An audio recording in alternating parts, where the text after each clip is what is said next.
Hey everyone, a very good evening to all of you. This is Monica Dua, your geography faculty. Welcome to Safal 2.0 batch. मुश्किल work madam सक. सो कैसे हैं आप सभी guys? जैसा कि आप सभी को पता ही है, हम लोगों ने जो है अपना फर्स्ट बुक का चैप्टर नंबर 2 स्टार्ट किया था, world population distribution density and growth. अच्छा, बहुत सारे बच्चों के ना कमेंट्स आ रहे थे कि मैम हमारी बुक 1 तो आपने स्टार्ट करा दी, बुक 2 का क्या? बुक 2 हम कैसे करेंगे? क्या जब हमारी पूरी बुक 1 कवर हो जाएगी तब आप बुक 2 स्टार्ट कराओगे? तो नहीं भाई नहीं. देखो, मैंने आपको क्या कहा था, आपकी ज्योग्राफी वाली मैम आपके लिए सारे सॉल्यूशंस लेकर आती है ना. सो इस चीज का भी मैं आपको एक सॉल्यूशन देने वाली हूँ.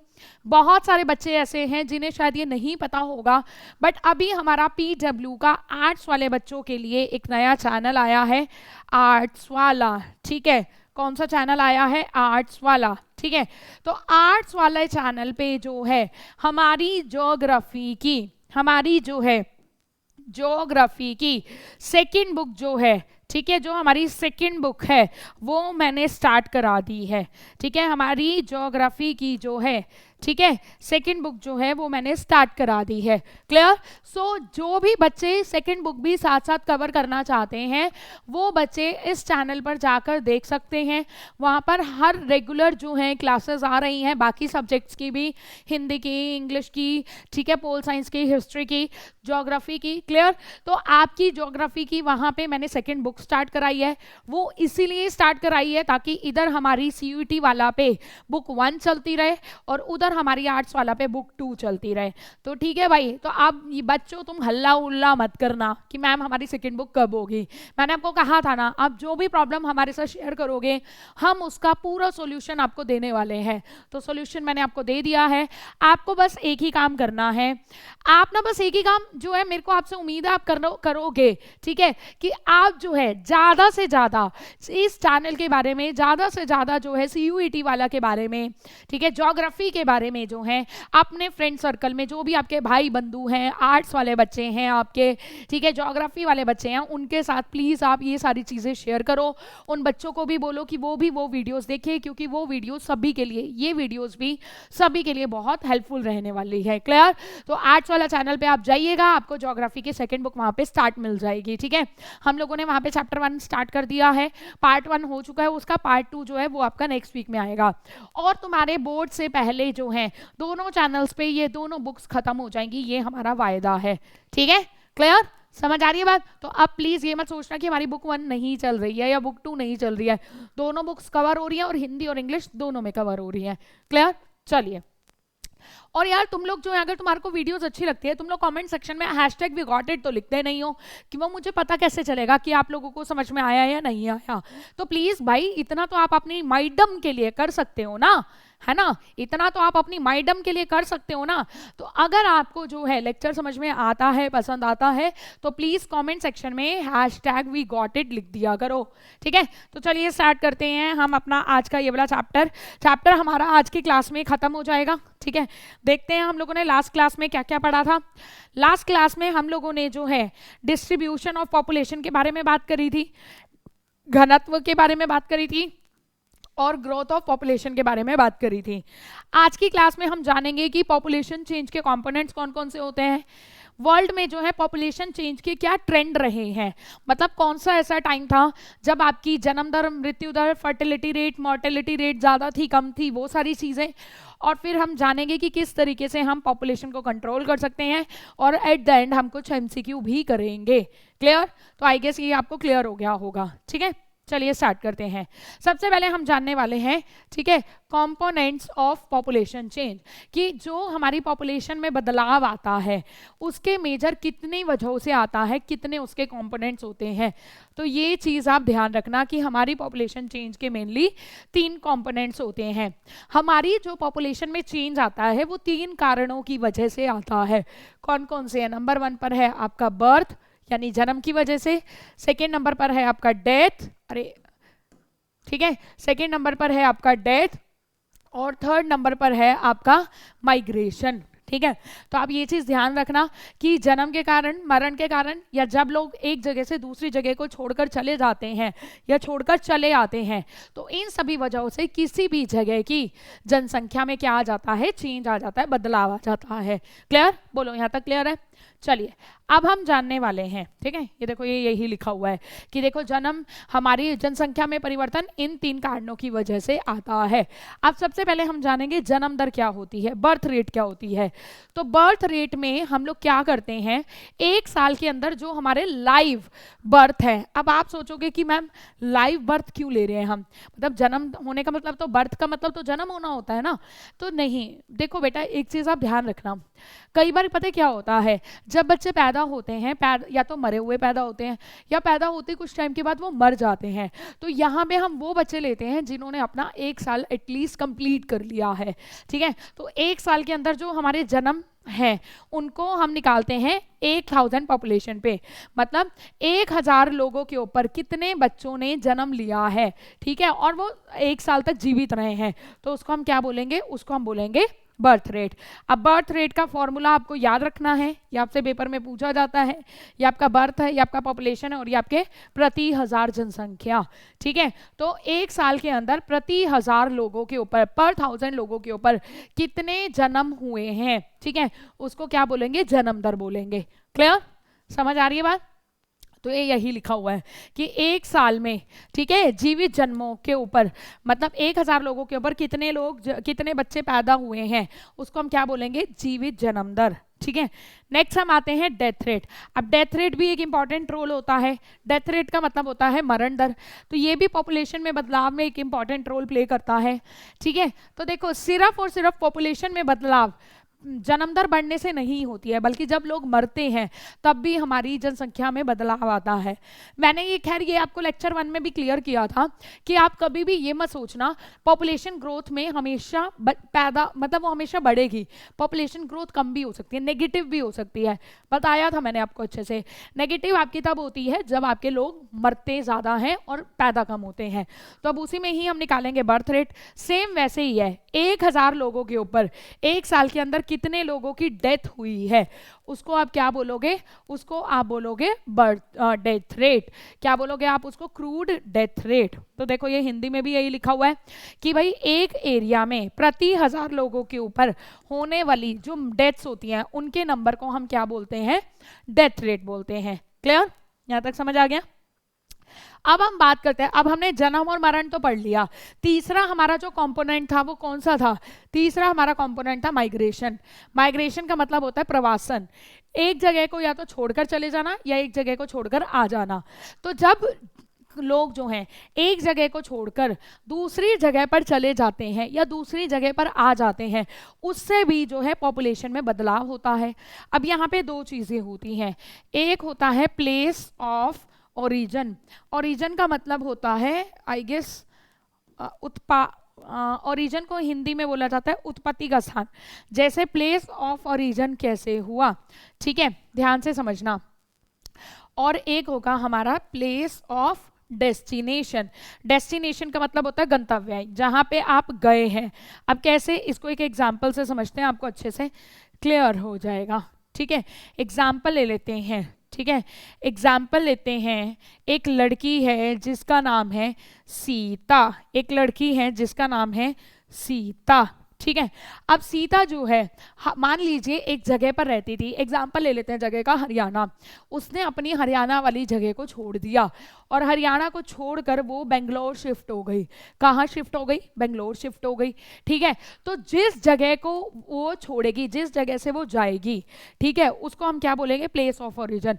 तो ओरिजिन का मतलब होता है ली, मतलब छोड़ना, ठीक है। तो इसमें जैसे उसने कौन से एरिया को छोड़ा है, एग्जाम्पल हमने क्या लिया, जैसे हरियाणा को उसने छोड़ दिया, तो हरियाणा को वो छोड़कर जाएगी तो वो प्लेस ऑफ ओरिजिन। डेस्टिनेशन का मतलब होता है जिस जगह पर अब वो जाकर रह रही है, और जिस जगह पर वो गई है वो डेस्टिनेशन कहलाएगा। एग्जाम्पल में अभी मैंने आपको बोला कि वो कहाँ जाकर रह रही है, बेंगलुरु, तो बेंगलुरु उसका क्या हो जाएगा? Place of destination. तो ये आप ध्यान रखना, ठीक है, तो जिस जगह पर उसने छोड़ा वो ओरिजिन कहलाएगा, जिस जगह पे वो जाकर रह रही है उसको क्या बोलोगे, डेस्टिनेशन। क्लियर, ये देखो ये लिखा ही हुआ है, जिस जगह को वो छोड़ते हैं उसे उत्पत्ति का स्थान कहा जाता है, और जिस जगह पर वो चले जाते हैं उसे गंतव्य स्थान कहा जाता है। क्लियर, चलिए अब हमारा जो माइग्रेशन होता है वो परमानेंट भी हो सकता है, टेम्पररी भी हो सकता है और सीजनल भी हो सकता है। मतलब लोग एक जगह को जो है पूरी तरीके से छोड़ देते हैं कि अब हम यहाँ कभी वापस नहीं आएंगे, कुछ टाइम के लिए चले जाते हैं तो वो टेम्पररी होता है। सीजनल ज़्यादातर आपको फार्मर्स में देखने को मिलता है। अब एग्जाम्पल लो, फॉर एग्जाम्पल मान लीजिए परमानेंट माइग्रेशन होता है, ज़्यादातर शादियों का जो माइग्रेशन होता है वो परमानेंट होता है। लेट्स टेक, मान लीजिए मेरी शादी हो गई है, अब मैंने तो अपनी जगह छोड़ दी ना परमानेंट, तो वो मेरा परमानेंट माइग्रेशन कहलाएगा। ऐसे ही मान लीजिए एक पर्सन अपनी कंट्री को छोड़कर दूसरी कंट्री में जाकर सेटल हो गया है, तो वो क्या कहलाएगा, परमानेंट माइग्रेशन कहलाएगा। क्लियर, फिर आता है टेम्पररी। टेम्पररी का मतलब होता है क्षणिक, जो थोड़े टाइम के लिए होता है। देखो यहाँ पे लिखा भी हुआ है स्थायी, अस्थायी और मौसमी। ठीक है, अब टेम्पररी का मतलब क्या होता है, अस्थायी, मतलब पूरे टाइम के लिए हमने अपनी वो जगह नहीं छोड़ी है। जैसे बच्चे कोचिंग लेने के लिए साल 2 साल जो है किसी दूसरी जगह पर शिफ्ट हो जाते हैं, तो वो क्या कहलाएगा, वो टेम्पररी माइग्रेशन कहलाएगा। क्लियर, क्योंकि उनको पता है कि वहाँ पे वो कोचिंग के लिए गए हैं और 2 साल के बाद 3 साल के बाद वापस आ जाएंगे। फिर आता है सीजनल, ये ज़्यादातर आपको फार्मिंग में देखने को मिलता है। कहाँ देखने को मिलता है, फार्मिंग यानी कृषि में। जैसे आपको भी पता है कि जब किसान फसल बोता है तो ये तो है नहीं ना आज उसने फसल बोई और कल ही वो बड़ी हो गई और वो कटाई कर देगा, नहीं, इसके बीच में टाइम होता है 2-3 महीने का। अब उस 2-3 महीने के बीच में जब किसान के पास कोई काम नहीं होता है, फार्मर्स के पास काम नहीं होता है, तो वो 2-3 महीने काम करने के लिए दूसरी जगहों पर चले जाते हैं। ठीक है, तो इस तरीके का जो माइग्रेशन होगा वो सीजनल कहलाएगा। क्लियर, अब जो हमारा माइग्रेशन होता है वो ग्रामीण से ग्रामीण क्षेत्रों में भी हो सकता है, रूरल टू रूरल भी हो सकता है, मतलब ग्रामीण से ग्रामीण। ठीक है, उसके बाद वो कह रहा है रूरल टू अर्बन, ग्रामीण से शहरी भी हो सकता है। ठीक है, अर्बन टू अर्बन, शहरों से शहरों भी हो सकता है और शहरों से रूरल भी हो सकता है। अब ये कैसे हो सकता है, ध्यान से सुनना। रूरल से रूरल एरिया में कैसे होता है, जैसे एक गांव की लड़की की जब दूसरे गांव की लड़की में गांव में शादी हो जाएगी, ठीक है, तो वो क्या कहलाएगा, रूरल से रूरल एरिया वाला माइग्रेशन। क्लियर, फिर आता है रूरल से अर्बन, मतलब ग्रामीण से शहरी। जब गांव के जो लोग होते हैं शहरों में आके बस जाते हैं तो उसको क्या बोलते हैं, रूरल टू अर्बन। ये कब होता है, ज़्यादातर मेल्स में देखने को मिलेगा आपको। ठीक है, जब लोग जो है अपनी नौकरियों की तलाश में अपने गांव को छोड़कर शहरों में आ जाते हैं। ठीक है, फिर आता है अर्बन टू अर्बन। अब अर्बन टू अर्बन कैसे होता है, अर्बन टू अर्बन जैसे मान लीजिए अभी मैं दिल्ली में जॉब कर रही हूँ, कल को मान लो मैं बंगलोर जॉब करूंगी, तो दिल्ली भी एक अर्बन एरिया है, बंगलोर भी एक अर्बन एरिया है, तो ये क्या कहलाएगा, ये अर्बन टू अर्बन। जब एक शहरी एरिया से ट्रांसफर दूसरे एरिया में हो जाता है। और अर्बन टू रूरल आपको बहुत कम देखने को मिलेगा। अब आप सोचोगे कि मैम लोग शहरों को छोड़कर गांव में भी आके रहते हैं पर बहुत कम, इसलिए आपको बहुत कम देखने को मिलता है। पर ये बेसिकली पता तब होता है जैसे एक इंसान ने अच्छा खासा जब अपनी लाइफ स्पेंड कर ली शहरों में, कमा लिया, अब उसको पता है कि अब उसकी रिटायरमेंट हो गई है, अब उसको पता है कि मेरी लाइफ के जो 5-10 साल बचे हैं मेरे को उसको क्वालिटी लाइफ जीनी है। क्वालिटी लाइफ का मतलब समझते ही हो गया आप, क्वालिटी लाइफ का मतलब होता है मतलब मेरे को क्वालिटी वाली गुणवत्ता वाली जिंदगी जीनी है। अब आपको भी पता है कि ग्रामीण एरियाज में आपको प्योरिटी मिलती है लाइफ की, खाने में प्योरिटी, वहाँ की एयर में पॉल्यूशन नहीं होता, ग्रीनरी होती है, सब कुछ होता है ना।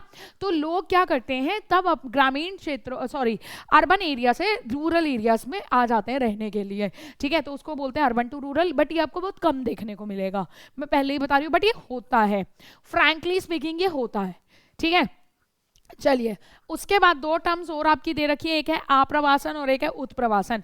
एक होता है इमिग्रेशन और एक होता है एमिग्रेशन। अब इमिग्रेशन और एमिग्रेशन को कैसे याद रखोगे, देखो इमिग्रेशन का मतलब होता है, ई का मतलब, देखो इमिग्रेशन किससे निकला है, आई से। ठीक है, तो आई का मतलब होता है इन का मतलब क्या होता है, आना। तो जब लोग जिस जगह पर आते हैं, ठीक है, जैसे मैंने अभी आपको पहले भी एग्जांपल दिया, मान लो एक लड़की है वो हरियाणा को छोड़कर बेंगलोर आ गई, तो वो कौन सी जगह पर आई है, ठीक है, let's take example, previous example ही लेते हैं। एक लड़की जो है वो कहाँ पर आ गई है, मान लीजिए वो बेंगलोर आकर शिफ्ट हो गई है। ठीक है, क्या हो गया, कहाँ पर आकर शिफ्ट हो गई है, बेंगलुरु आकर ठीक है, क्या हो गई है, वो शिफ्ट हो गई है। तो ये जो बेंगलुरु वाला एरिया उसका होगा, उस बेंगलुरु वाली एरिया के लिए वो क्या कहलाएगी, इमिग्रेंट कहलाएगी। क्या कहलाएगी वो, इमिग्रेंट। इमिग्रेंट का मतलब क्या होता है, जब आप किसी जगह पर आकर रहते हो। ठीक है, तो इसको इन से याद रखो, आई से स्टार्ट हो रहा है ना, इन का मतलब क्या होता है, आना। ठीक है, उसके बाद आता है एमिग्रेशन। एमिग्रेशन जो है, एमिग्रेशन वर्ड किससे स्टार्ट हो रहा है, ई से स्टार्ट हो रहा है, ना कि आई से। ई का मतलब होता है एग्जिट। एग्जिट का मतलब क्या होता है, छोड़ना। ठीक है, अभी हमने एग्जाम्पल भी लिया था कि एक लड़की बेंगलोर आकर रह रही थी, लेकिन उसने छोड़ा कौन सा एरिया था, छोड़ा था उसने हरियाणा। तो हरियाणा वाले एरिया के लिए वो क्या कहलाएगी, एमिग्रेंट कहलाएगी। हरियाणा वाले एरिया के लिए वो क्या कहलाएगी, एमिग्रेंट। तो जब लोग किसी जगह को छोड़ते हैं, उस जगह के लिए वो एमिग्रेंट बन जाते हैं, और जिस जगह पर वो जाते हैं उस जगह के लिए वो इमिग्रेंट कहलाते हैं। तो बच्चों को कंफ्यूजन होती है कि इसको याद कैसे रखें, तो सीधी सी बात है, ई वाले एग्जिट होता है, जिस जगह के को आप छोड़ोगे वहां के लिए आप ई वाला बनोगे, और जिस जगह पर आप गए हो उसके लिए आप आई वाला बनोगे, इमिग्रेंट। क्लियर, ठीक है, तो ये ध्यान रखना। अब हम आगे बढ़ते हैं। अब देखो माइग्रेशन लोग करते क्यों है, क्या कारण है, तो आप ध्यान रखना, इसके पीछे दो कारण होते हैं। ये क्वेश्चन भी आपसे पूछा जाता है, 2 नंबर का पूछा जाता है। देखो अभी तक जितने भी मैंने आपको टॉपिक बताए हैं ना, ठीक है, जैसे अगर मैं बात करूं, मैंने आपको population, components of population change के टॉपिक कराए हैं। ठीक है, मैंने आपको अभी कराया है ना कि भाई जो पॉपुलेशन जो चेंज होता है उसके 3 कारण होते हैं। ये क्वेश्चन आपसे 3 नंबर का पूछा जाता है, what are the components of population change. तो पॉपुलेशन चेंज के 3 कंपोनेंट्स होते हैं, मतलब पॉपुलेशन चेंज क्यों होती है, किन कारणों की वजह से होती है, 3 कारण होते हैं। तो ये क्वेश्चन आपसे 3 नंबर का बोर्ड्स में पूछा जाएगा, उसमें आपको ये birth rate, death rate, migration पूरा बताना पड़ेगा। क्लियर, ये क्वेश्चन आपसे 2 नंबर का पूछा जाएगा। ठीक है, उसके बाद फिर हमने क्या पढ़ा है, उसके बाद हम लोगों ने पढ़ा है ये, ठीक है, अलग से आपसे बर्थ रेट, डेथ रेट भी 1-1 नंबर का पूछ सकता है। ठीक है, फिर आपसे यहां से ये 2 नंबर का क्वेश्चन पूछ सकता है। ठीक है, ये आपसे पूछ सकता है कि भाई माइग्रेशन जो होता है वो इमिग्रेशन और इमिग्रेंट के बीच में आपसे डिफरेंस पूछ सकता है। तो ये 2 ही नंबर का बन सकता है क्वेश्चन। ठीक है, इमिग्रेशन क्या होता है, इमिग्रेंट क्या होता है, ये आप बताकर आओगे, एग्जाम्पल भी देकर आओगे। ठीक है, ये क्वेश्चन आपसे बोर्ड्स में 2 नंबर का पूछा जा सकता है। अब आता है रीजन ऑफ माइग्रेशन। तो ये भी आपसे 2 नंबर का क्वेश्चन पूछा जा सकता है कि माइग्रेशन होने के कितने कारण होते हैं, 2 कारण होते हैं, एक होता है पुश फैक्टर और एक होता है पुल फैक्टर। अब देखो पुश का मतलब क्या होता है, पुश का मतलब होता है धक्का देना। ठीक है, पुश का मतलब क्या होता है, धक्का देना। हिंदी में अगर मैं देखूं तो इसको क्या बोलते हैं, इसको बोलते हैं पुश कारण। अच्छा, हिंदी में भी इसको पुश और पुल कारण ही बोलते हैं। ठीक है, मैं पहले ही बता देती हूं आपको।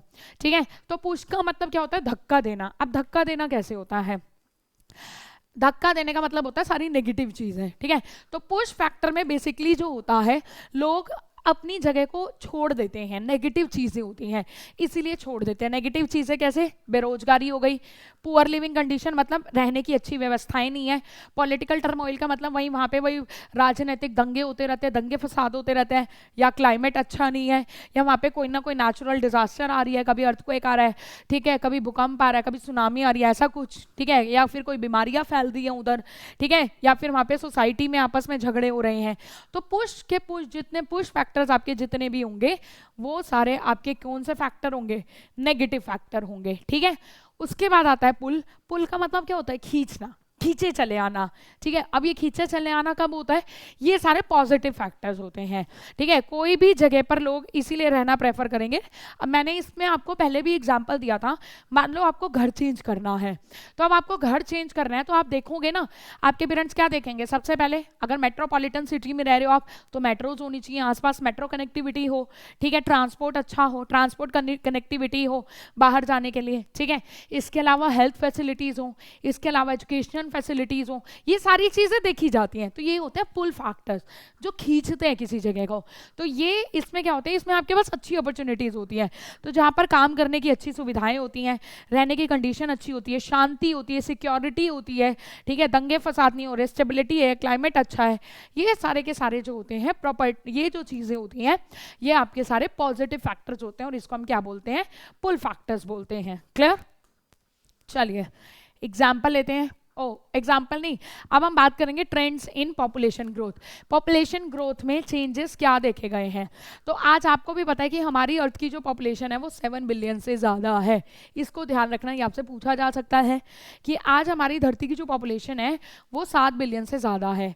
अब आपको भी पता है कि ये ओवर सेंचुरीज, शताब्दियों से बढ़ रही है। शताब्दी आप समझते हो ना, सेंचुरी का मतलब क्या होता है? सेंचुरी का मतलब होता है 100 ईयर्स। क्या होता है? 100 ईयर्स, ठीक है। तो ये कई सालों से बढ़ रही है। अब अगर आप देखोगे, ठीक है, कि पिछले अगर आप कुछ सालों में देखोगे ना, तो पिछले कुछ सालों में जो पॉपुलेशन बढ़ी है ना वो बहुत ही गजब रेट पर बढ़ी है। मतलब धमाका हुआ है पॉपुलेशन का, इतनी गजब बढ़ी है, ठीक है। मतलब बढ़ तो भी कई सालों से रही है, शताब्दियों से बढ़ रही है। पहले बढ़ रही थी धीरे धीरे धीरे धीरे धीरे धीरे, लेकिन अब जो बढ़ रही है एकदम बहुत धमाके से पॉपुलेशन जो है वो बढ़ती जा रही है। क्लियर? अब कैसे बढ़ती जा रही है देखते हैं। देखो, अगर आप देखोगे ना, ये देखोगे कि जब से हमारा एग्रीकल्चर स्टार्ट हुआ है वहां से लेकर 8000 सालों तक हमारी जो पॉपुलेशन थी वो बहुत ही कम थी। सिर्फ कितनी थी? 8 मिलियन थी, ठीक है। कितनी थी? 8 मिलियन थी। मतलब जब अभी हमारे वर्ल्ड में एग्रीकल्चर, कृषि स्टार्ट ही हुई थी, तब हमारे यहाँ पे पॉपुलेशन कितनी थी? 8 मिलियन, ठीक है। लेकिन अगर आप देखोगे 18 सेंचुरी में, कब देखोगे? 18 सेंचुरी। अच्छा, मैं आपको बता देती हूँ, 18 सेंचुरी का मतलब है 1700 से लेकर 1800, ठीक है। 18 सेंचुरी का मतलब क्या है? 1700 से लेकर 1800।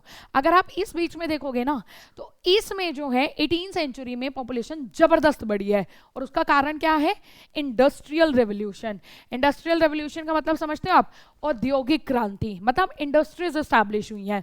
तो अब आप सोचोगे कि मैम इंडस्ट्रीज एस्टैब्लिश हुई हैं तो पॉपुलेशन कैसे बढ़ गई? तो भाई देखो, इंडस्ट्रीज एस्टैब्लिश होंगी, लोगों को काम मिलेगा। लोगों को काम मिलेगा तो उनको पता है कि वो आराम से अपनी फैमिली को आगे बढ़ा सकते हैं। समझ रहे हो आप? ठीक है। टेक्नोलॉजी भी जैसे जैसे जैसे जैसे बढ़ी है, तो ठीक है, हमारी डेथ रेट जो हुई है वो कहीं ना कहीं क्या हो गई है? कम हो गई है, डिक्रीज हो गई है। हमारी जो डेथ रेट है वो क्या हो गई है? कम हो गई है। अब आप सोचोगे कि मैम डेथ रेट कम होने से पॉपुलेशन कैसे बढ़ेगी? भाई आप एक बात सोचो ना, पहले क्या होता था? जितने लोग पैदा होते थे उतने मर भी जाते थे, तो स्टेबिलिटी रहती थी। बताया मैंने आपको, क्योंकि टेक्नोलॉजी अच्छी नहीं थी। पहले आप देखो, जॉन्डिस, पीलिया की वजह से लोग कितना मरते थे, टीबी की वजह से कितना मरते थे, क्योंकि टेक्नोलॉजी नहीं थी, हमारे पास हेल्थ सुविधाएं नहीं थी, ठीक है, फैसिलिटीज हमारे पास हेल्थ नहीं थी। लेकिन अब क्या हुआ है? हम पहले तो मैंने आपको बोला ना कि बच्चे पैदा तो हो रहे थे लेकिन मर भी रहे थे लोग, तो बराबर थी चीजें। अब क्या हुआ? जैसे जैसे टेक्नोलॉजी इंप्रूव हुई, पैदा होना तो बच्चे छोड़ेंगे नहीं, मतलब बच्चों के हाथ में तो नहीं है सिंपली, बट वही है कि मतलब पॉपुलेशन बढ़ना तो कम होगा नहीं, पॉपुलेशन तो बढ़ेगी, लेकिन जो हमारी डेथ रेट है ना वो हमारी कम हो गई है। तो अब क्या हुआ? अब हमारी क्या है? डेथ रेट कम हो गई है। और जब हमारी डेथ रेट कम हो जाएगी तो ऑटोमेटिकली बर्थ वाला जो पोर्शन है वो बढ़ा हुआ मिलेगा, है ना। तो इसकी वजह से हमारी जो पॉपुलेशन ग्रोथ है वो बहुत ज्यादा तीव्र हो गई है। समझ आ रही है बात? क्लियर? तो ये यही लिखा हुआ है। देखो, अब आप अगर इस फ्लो चार्ट को देख पा रहे होगे, ये आप ही की बुक से उठाया मैंने, ये टाइम पीरियड दे रखा है, ठीक है। ये बीसी है, बिफोर क्राइस्ट दे रखा है। उस टाइम पर जस्ट 12,000 पहले, आज से 12,000 साल पहले तक सिर्फ हमारी टेक्नोलॉजी, हमारी एग्रीकल्चर स्टार्ट ही हुई थी, ठीक है। तो उस टाइम पे हमारी जो पॉपुलेशन थी वो बहुत ही कम थी, ठीक है। फिर जैसे ही 1600 आया हमारी पॉपुलेशन 0.5 बिलियन हो गई, ठीक है। फिर उसके बाद अगर आप देखे जाओगे, आज अगर आप देखोगे तो हमारी 2011 में जो पॉपुलेशन है वो कितनी हो गई है? 7 बिलियन से भी ऊपर हो गई है।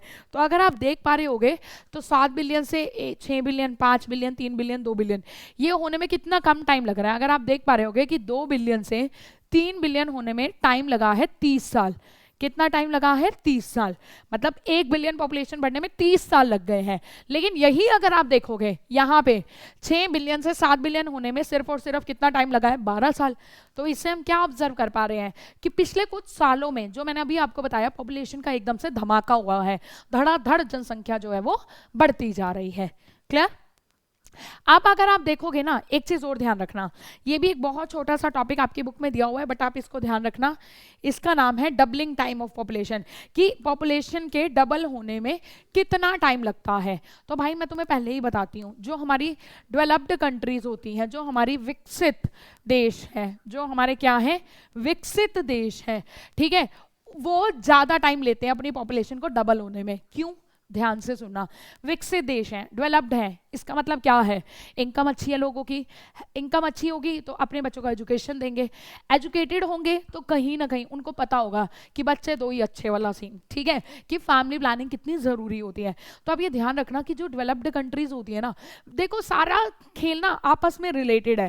डेवलप्ड कंट्रीज है, लोग अच्छा कमा रहे हैं, अच्छा कमाएंगे, एजुकेशन अपने बच्चों को देंगे, बच्चे एजुकेटेड होंगे तो उनको समझ में आएगा कि ज़्यादा जनसंख्या होना देश के लिए कितना हानिकारक होता है, कितना खराब होता है, ठीक है। तो वो कहीं ना कहीं क्या रखेंगे, स्टार्टिंग से ही उनको पता होगा कि फैमिली साइज हमेशा क्या होना चाहिए, छोटा होना चाहिए। तो ऑटोमेटिकली जो डेवलप्ड कंट्रीज होती हैं वहां पे जनसंख्या के डबल होने में ज्यादा टाइम लगेगा as compare to developing countries. अब डेवलपिंग का मतलब है विकासशील।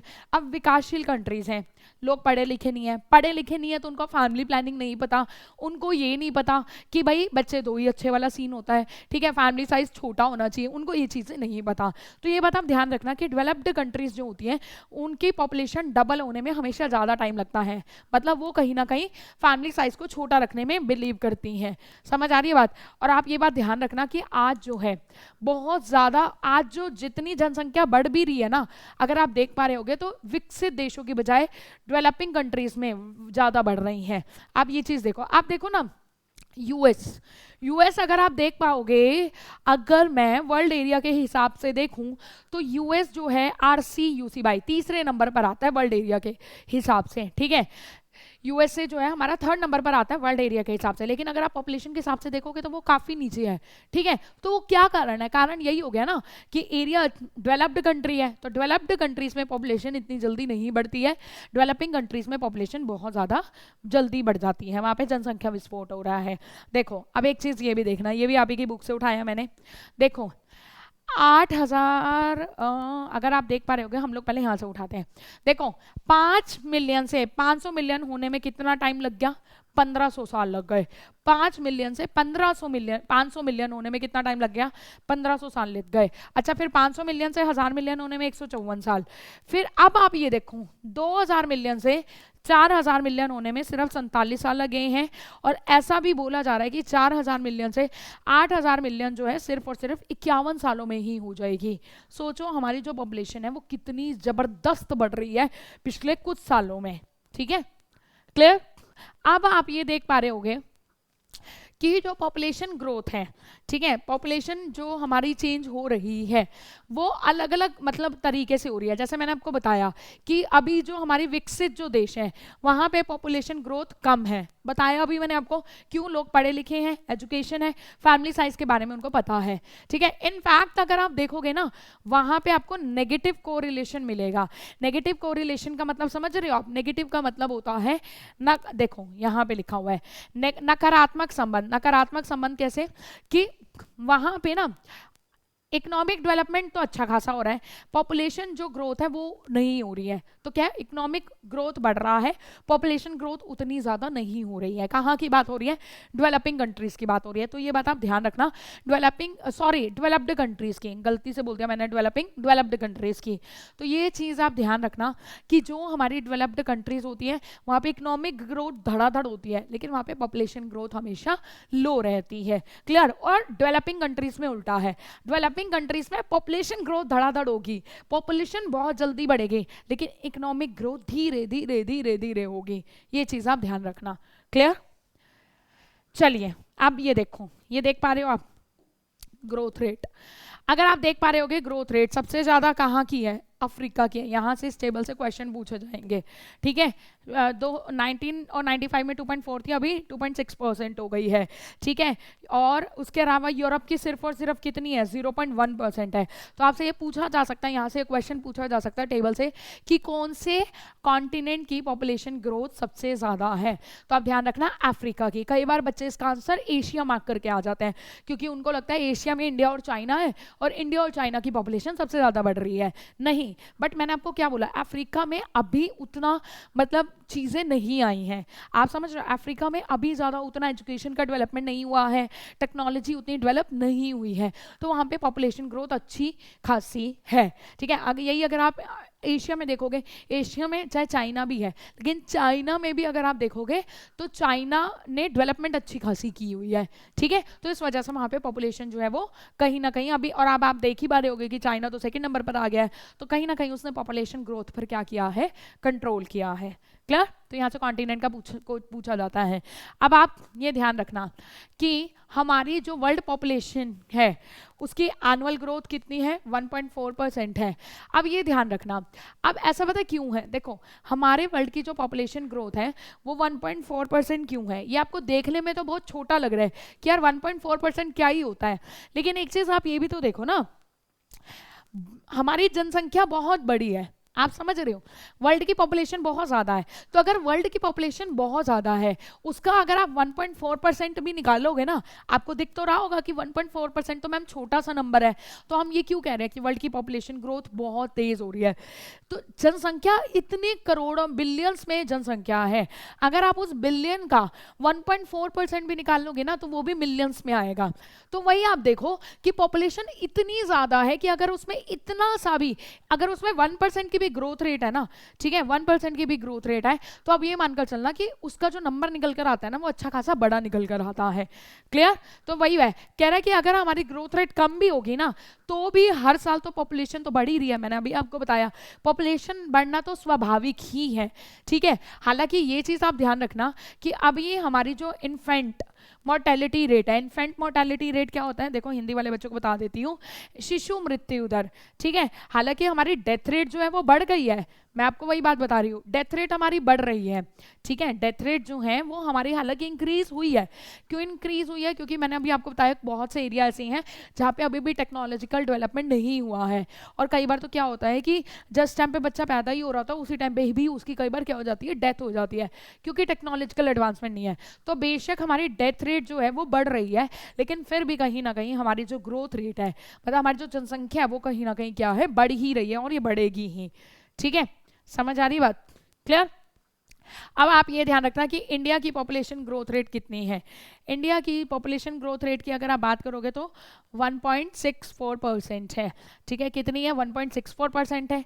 अब देखो ये लिखा भी हुआ है, जो चीज़ मैंने अभी आपको बताई थी कि एक डेवलप्ड कंट्री को अपनी पॉपुलेशन डबल होने में 318 साल लग जाएंगे, ठीक है। 318 साल लग जाएंगे, मतलब इतना टाइम लग जाएगा, 318 साल बहुत होते हैं, ठीक है। जबकि यही कंट्रीज, और कुछ कंट्रीज तो हमारी ऐसी हैं डेवलप्ड कंट्रीज में जहाँ पे पॉपुलेशन डबल होगी ही नहीं, क्योंकि उन्होंने कंट्रोल ही इतना अच्छा खासा कर रखा है कि वहाँ पे पॉपुलेशन डबल होने के कोई चांसेस ही नहीं है। तो ये यही कह रहा है कि डेवलप्ड जो कंट्रीज होती हैं वहाँ पे पॉपुलेशन डबल होने में बहुत टाइम लगता है, यही जो हमारी डेवलपिंग कंट्रीज होती हैं वहां पे पॉपुलेशन डबल बहुत जल्दी हो जाती है, बहुत ही कम सालों में हो जाती है, ठीक है। अब हम देखेंगे डेमोग्राफिक ट्रांजिशन। देखो डेमोग्राफिक ट्रांजिशन का मतलब होता है कि कैसे जो है पहले हमारी डेथ रेट ज्यादा थी, बर्थ रेट ज्यादा थी, ठीक है, फिर धीरे धीरे कैसे चीजें हुई हैं। तो देखो ये थ्योरी हमें ये बताती है कि किसी भी एरिया की जो पॉपुलेशन है वो कैसे पहले वहां पे हाई बर्थ रेट होती थी और हाई डेथ रेट होती थी, लेकिन अगर आप देखोगे तो हमारी बर्थ रेट कंट्रोल हुई है क्योंकि लोग पढ़े लिखे हो गए हैं, और डेथ रेट भी कम हुई है। डेथ रेट इसलिए कम हुई है क्योंकि टेक्नोलॉजी अच्छी खासी हो गई है। तो कैसे हमारी सोसाइटी में चेंज आया है, तो डेमोग्राफिक ट्रांजिशन में आप यही देखोगे कि कैसे पहले ज़्यादातर लोग रूरल एरिया में रहते थे, अब कहाँ पर चले गए हैं, अर्बन एरिया में चले गए हैं। पहले जैसे ज़्यादातर लोग क्या होते थे, इलिटरेट होते थे, अब लिटरेट हो रहे हैं। तो ये सारे चेंजेस अब हम आगे देखेंगे कि कैसे कैसे ओवर द पीरियड हुए हैं, ठीक है। क्लियर? जैसे ये देखो कि पहले हमारी जो सोसाइटी थी वो कैसी होती थी, रूरल, रूरल मतलब ग्रामीण, ठीक है। हमारी जो सोसाइटी होती थी वो ज़्यादातर ग्रामीण होती थी, लेकिन अभी कैसे हो गई है, शहरी हो गई है। अभी कैसे हो गई है, शहरी हो गई है। पहले हमारी ज़्यादातर पॉपुलेशन जो है वो एग्रेरियन होती थी, मतलब कृषिक होती थी, कृषि से संबंधित काम करती थी, लेकिन अभी कैसी हो गई है, अभी हमारी ज़्यादातर जनसंख्या औद्योगिक हो गई है। औद्योगिक का मतलब समझ रहे हो कि अब जो है लोग उद्योगों में, इंडस्ट्रीज में काम करना ज़्यादा प्रेफर करते हैं। तो ये हम चेंज देखेंगे कि ये चेंज कैसे आया है, ठीक है। चलिए देखो इसकी 3 स्टेजेस बताई हैं। सबसे पहले हम देखते हैं फर्स्ट स्टेज। पहली स्टेज ना आज से लगभग 200 साल पहले हुई थी। आज से सोचो 200 साल पहले, मतलब कब की बात हो रही होगी, ये लगाकर चलो आप 1600-1700 की बात हो रही होगी। उस टाइम पर ना हमारी हाई फर्टिलिटी मतलब हमारी जन्म दर जो थी वो क्या थी, ज़्यादा थी, और हमारी जो मृत्यु दर थी वो भी क्या थी, ज़्यादा थी। अब आप मुझे ये बताओ क्या कारण हो सकता है, थोड़ा सा दिमाग लगाओ। हमारी जन्म दर और मृत्यु दर दोनों ज़्यादा थी आज से 200 साल पहले। देखो जन्म दर ज्यादा होने का मतलब क्या है कि बच्चे ज्यादा पैदा हो रहे थे। क्यों ज्यादा पैदा हो रहे थे, लोग पढ़े लिखे नहीं थे, इलिटरेट थे, उनको फैमिली प्लानिंग के बारे में नहीं पता था, तो हमारी जन्म दर जो थी वो ज्यादा थी। अब मृत्यु दर ज्यादा क्यों थी, मृत्यु दर इसलिए ज्यादा थी क्योंकि हमारी टेक्नोलॉजिकल एडवांसमेंट भी नहीं हुई थी। जैसे मैंने आपको बताया छोटी छोटी बीमारियों से भी लोग क्या करते थे, मर जाते थे, पीलिया जैसी टीबी जैसी बीमारी से लोग मर जाते थे, ठीक है। तो मृत्यु दर भी क्या थी, ज्यादा थी, क्योंकि टेक्नोलॉजी नहीं थी हमारे पास, ठीक है। ये थी पहली स्टेज, ठीक है। और इस टाइम पर हमारी एपिडेमिक्स महामारियां फैल जाती थी, ठीक है, खाने की कमी थी, तो इन सभी वजहों से हमारी डेथ रेट जो थी वो ज्यादा थी, ठीक है। ये आज से 200 साल पहले की बात है। उस टाइम पर पूरा जो वर्ल्ड था वो इसी स्टेज में था, आज की बात नहीं हो रही, आज से 200 साल पहले की बात हो रही है। क्लियर, ठीक है। ये पहला चरण देखो लिखा ना, प्रजनन क्षमता भी ज्यादा थी और मृत्यु दर भी ज्यादा थी। क्लियर। फिर आई सेकेंड स्टेज। सेकेंड स्टेज में क्या हुआ, हमारी मृत्यु बर्थ रेट तो जन्म दर तो हमारी, बर्थ रेट तो हमारी ऊपर ही रही, ठीक है, लेकिन कहीं ना कहीं हमारी डेथ रेट जो थी वो क्या हो गई, कम हो गई, ठीक है। हमारी जो है वो क्या हो गई, डेथ रेट जो है वो क्या हो गई, कम हो गई। अब डेथ रेट कम क्यों हो गई, क्योंकि टेक्नोलॉजिकल एडवांसमेंट हुआ, ठीक है, हेल्थ कंडीशंस इंप्रूव हुई है, जिसकी वजह से बर्थ रेट तो हमारी बढ़ी रही, ठीक है, लेकिन डेथ रेट अभी कहीं ना कहीं हमारी क्या थी, कम हो गई थी। क्लियर, ये सेकेंड स्टेज की बात है, ठीक है, समझ आ रही है बात। हालांकि बर्थ रेट भी धीरे धीरे आके कम हो गई। जब third stage I, third stage में हमारी जन्म दर और मृत्यु दर दोनों कम हो गई। अब जन्म दर और मृत्यु दर दोनों कम क्यों हुई होगी बताओ, लोग अब बच्चे कम पैदा हो रहे हैं, ठीक है, और लोग मर भी कम रहे हैं। कारण क्या है, बच्चे कम पैदा हो रहे हैं मतलब फैमिली प्लानिंग। फैमिली प्लानिंग तभी होगी जब जो लोग पढ़े लिखे होंगे, लोगों के अंदर समझदारी आएगी, तो यानी एजुकेशन बढ़ रही है, तो एजुकेशन बढ़ने लगी तो लोगों को फैमिली प्लानिंग समझ में आ गई, उनको छोटी फैमिली साइज की वैल्यू समझ में आ गई, तो हमारी जो बर्थ रेट थी वो कम आ गई। और डेथ रेट तो ऑलरेडी कम हो चुकी थी। क्यों, क्योंकि मैंने आपको बताया टेक्नोलॉजी एडवांसमेंट हो गया था, लोग पढ़े लिखे हो गए थे। पहले क्या होता था, अब पहले जो थी जनसंख्या जो थी वो रूरल एरिया में रहती थी, लेकिन अब जो जनसंख्या है वो शहरी हो गई है, अर्बन एरिया में आकर रहने लग गई है, पढ़ी लिखी हो गई है, टेक्नोलॉजिकल एडवांसमेंट हो गया है, उनको कहीं ना कहीं फैमिली साइज के बारे में समझ में आ गया है। समझ आ रही है बात। तो ये 3 स्टेजेस आई हैं। पहली स्टेज में डेथ रेट भी ज्यादा है, बर्थ रेट भी ज्यादा है। दूसरी स्टेज में बर्थ रेट ठीक है, बढ़ी रही है, डेथ रेट कहीं ना कहीं कम हो गई है, ठीक है। तीसरी स्टेज में दोनों ही कम हो गई हैं, बर्थ रेट भी कम हो गई है, डेथ रेट भी कम हो गई है। क्लियर। तो ये ट्रांजिशन है, यहाँ से भी 3 नंबर का क्वेश्चन आपका पूछा जाएगा, 5 नंबर का भी बनेगा, और अगर बनेगा तो आप अच्छे से करके आना। अब बात ये आती है कि मैम हम अपनी पॉपुलेशन को कंट्रोल कैसे कर सकते हैं। तो सीधी सी बात है, फैमिली प्लानिंग की बात इतनी देर से चल ही रही है, तो फैमिली प्लानिंग का मतलब यही होता है कि भैया अपनी फैमिली साइज को छोटा रखना, ठीक है। फैमिली प्लानिंग का मतलब क्या होता है, अपने साइज को, अपनी फैमिली साइज को छोटा रखना। अब फैमिली साइज को भी छोटा कैसे रखा जाएगा, जब लोग पढ़े लिखे होंगे। ये भी ध्यान रखो, देखो अल्टीमेटली चीजें कनेक्टेड है। पढ़े लिखे होंगे लोग, एजुकेशन होंगे, लिटरेट होंगे, तो उनको समझ में आएगा कि यस पढ़े भाई फैमिली साइज छोटा ही होना चाहिए। तो कह रहा है जितना ज़्यादा हम फैमिली प्लानिंग सर्विसेज को बढ़ाएंगे, जितना लोगों को इसके बारे में अवेयर करेंगे, उससे कहीं ना कहीं हमारी जो पॉपुलेशन ग्रोथ है वो कम होएगी और विमेंस की हेल्थ में भी इंप्रूवमेंट आएगा। अब ये भी देखो, आप पहले क्या होता था, एक विमेन 6-6 7-7 बच्चों को जन्म दे रही है, तो आपने देखा होगा पहले के टाइम में औरतें बड़ी जल्दी मर जाती थी, क्योंकि यार 6-7 बच्चों को जन्म देना, ठीक है, और गैप भी ना होना, उसमें भी अल्टीमेटली एक के बाद एक, एक के बाद एक के बाद एक, ठीक है। तो अब डॉक्टर भी ये बात कहता है कि there should be a gap, एक गैप होना चाहिए, है ना। तो वही है, विमेंस की भी जो हेल्थ कंडीशन थी वो कहीं ना कहीं खराब हो रही थी। लेकिन अब जैसे क्योंकि फैमिली साइज छोटा हुआ, तो और उसके बाद उसमें टाइम भी दिया गया, 2 बेबीज के बीच में टाइम भी दिया गया, तो कहीं ना कहीं विमेंस की जो हेल्थ है वो भी क्या होगी, कहीं ना कहीं इंप्रूव होएगी। क्लियर, ठीक है। तो ये यही कह रहा है, परिवार नियोजन। अब एक चीज और ध्यान रखना है, एक ये थॉमस माल्थus के बारे में इस साल भी सीयूटी में पूछा गया है, ये ध्यान रखना। थॉमस माल्थus ने 1798 में एक अपनी थ्योरी दी थी और उसने बोला था कि एक टाइम ऐसा आएगा कि जब जो लोगों की संख्या जो है ना फूड सप्लाई से भी ज्यादा तेज हो जाएगी, मतलब इतना तो फूड सप्लाई भी नहीं होगा जल्दी जितना लोगों की संख्या बढ़ती जाएगी, मतलब बच्चे पैदा होते जाएंगे। तो कुल मिला के उन्होंने यही बोला है कि वही है कि एक टाइम ऐसा आएगा कि जब हमारी जो बर्थ रेट है वो बहुत ज़्यादा बढ़ जाएगी। क्लियर? तो उसके लिए बहुत ज़्यादा ज़रूरी है कि हमें अपनी पॉपुलेशन जो ग्रोथ हो रही है, जो हमारी पॉपुलेशन बढ़ रही है, उसके ऊपर हमें क्या करना चाहिए, कंट्रोल करना चाहिए। समझ आ रही है बात? तो यहाँ पे जो है हमारा ये वाला जो चैप्टर है ये खत्म हो गया। चैप्टर बहुत आसान था, मैंने आपको बता ही दिया कहाँ से 2 नंबर का, कहाँ से 3 नंबर का क्वेश्चन आपसे पूछा जा सकता है। क्लियर? अब हम करने वाले हैं कुछ एमसीक्यूज। चलो, पहला क्वेश्चन है which of the following is not a push factor. अब देखो पुश फैक्टर मैंने आपको बताया था, पुश का मतलब होता है धक्का देना, धक्का देने का मतलब क्या होता है, नेगेटिव। तो आपको ये बताना है कि इसमें से कौन सा एक नेगेटिव फैक्टर नहीं है। ठीक है, माइग्रेशन का एक नेगेटिव फैक्टर नहीं है, मतलब लोग उसकी वजह से नहीं छोड़कर जाएंगे। ठीक है, बताओ भाई, वाटर शॉर्टेज, पानी की कमी होना, एपिडेमिक्स मतलब महामारियां, हेल्थ फैसिलिटीज मतलब हेल्थ सुविधाएं बढ़ना, या नन ऑफ देम। तो बताओ इसमें से कौन सा एक नेगेटिव फैक्टर नहीं है। नेगेटिव नहीं है तो इसका मतलब क्या होगा, पॉजिटिव होगा, अच्छा फैक्टर होगा। दिमाग लगाओ, वाटर शॉर्टेज एक अच्छा फैक्टर तो नहीं है, पानी की कमी होने से तो लोग छोड़ देंगे, महामारियों से भी लोग छोड़ देंगे। हेल्थ फैसिलिटीज़ क्या है, एक पॉजिटिव है, क्योंकि लोग वहीं रहना प्रेफर करते हैं जहां पर हेल्थ फैसिलिटीज़ हमारी क्या होती हैं, अच्छी होती है। तो करेक्ट आंसर क्या जाएगा, हेल्थ फैसिलिटीज़। ऐसे ही क्वेश्चन पूछे जाते हैं आपके। ठीक है, बच्चा क्या करता है ना, इस नोट को नहीं पढ़ता है, तो आप ध्यान रखना, क्वेश्चन ध्यान से पढ़कर आना। यही बच्चा गड़बड़ करता है, एग्जामिनर ऐसे ही फंसाता है, वो नोट नहीं पढ़ेगा, वो सीधा देखेगा पुश फैक्टर। अच्छा पुश फैक्टर, चलो जी, इसमें तो आपको साफ साफ दिख रहा है कि 2 पुश फैक्टर है। कई बार क्या होता है, अड़ंग बड़ंग थोड़ा सा कॉम्प्लिकेटेड करके जो है डाल दिए जाते हैं आपके ऑप्शंस। ठीक है, चलिए next, which of the following continent है, अभी ये मैंने बताया था कि कौन से कॉन्टिनेंट की ग्रोथ रेट सबसे ज्यादा है। मैंने अभी आपको बताया था ना, Asia, Africa, North America, none of them. ये तो मैंने अभी आपको बताया है कि देखो कहने को आपको लगेगा Asia, but Asia is not the correct answer. Growth rate जो है वो सबसे ज्यादा कौन से कॉन्टिनेंट की है, अफ्रीका की, क्योंकि वहां पे अभी भी महामारियां रहती हैं, बीमारियां रहती हैं, टेक्नोलॉजिकल एडवांसमेंट ज्यादा नहीं है, लोग पढ़े लिखे भी नहीं हैं, लिटरेसी रेट भी काफी कम है। तो इन सारी वजहों से जो है अफ्रीका में अभी भी पॉपुलेशन ग्रोथ सबसे ज्यादा है। क्लियर?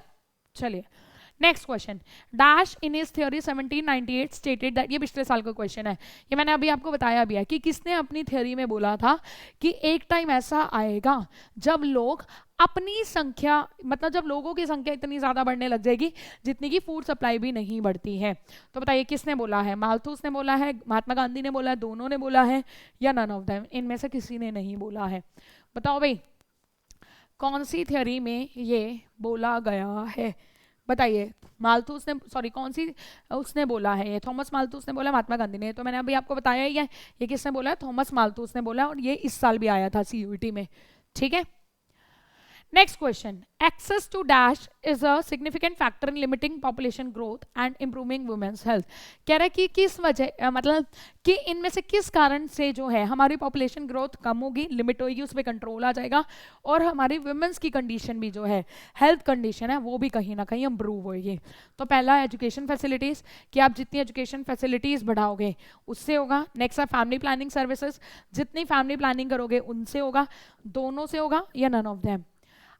बताओ भाई क्या लगता है आपको इसका करेक्ट आंसर क्या होना चाहिए।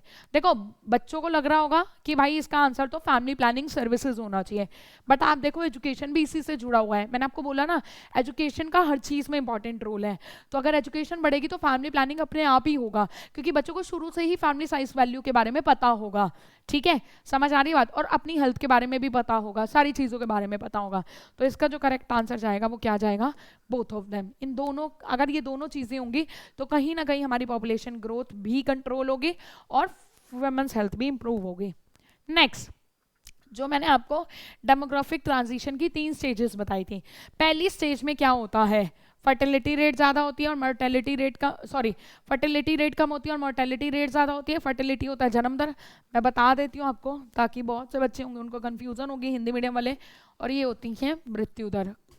ठीक है, अब बताओ, जन्म दर भी ज़्यादा मृत्यु दर भी ज़्यादा, जन्म दर ज़्यादा लेकिन मृत्यु दर कम। बताओ भाई ये कहाँ पर होता है, कौन सी स्टेज में होता है? मैंने आपको बताया ना अभी हमारी डेमोग्राफिक ट्रांजिशन की 3 स्टेजेस होती हैं। तो पहली स्टेज आज से 200 साल पहले थी, बताया था।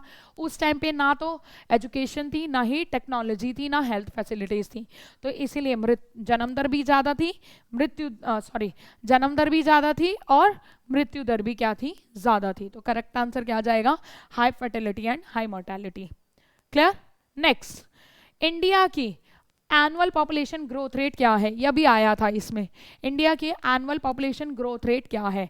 1.6। ये स्टैटिक क्वेश्चन है, मतलब ये आपको रट्टा मारना है, इसमें समझाने का नहीं है, ये आपको याद रखना है। तो इंडिया की एनुअल पॉपुलेशन ग्रोथ रेट क्या है? 1.64%, ठीक है, 2.64%, 3.64% या नन ऑफ देम? तो बताइए क्या लगता है आपको इसका करेक्ट आंसर क्या होना चाहिए? Annual population growth rate India की कितनी है? तो ये तो अभी हमने पढ़ा ही था, 1.64%।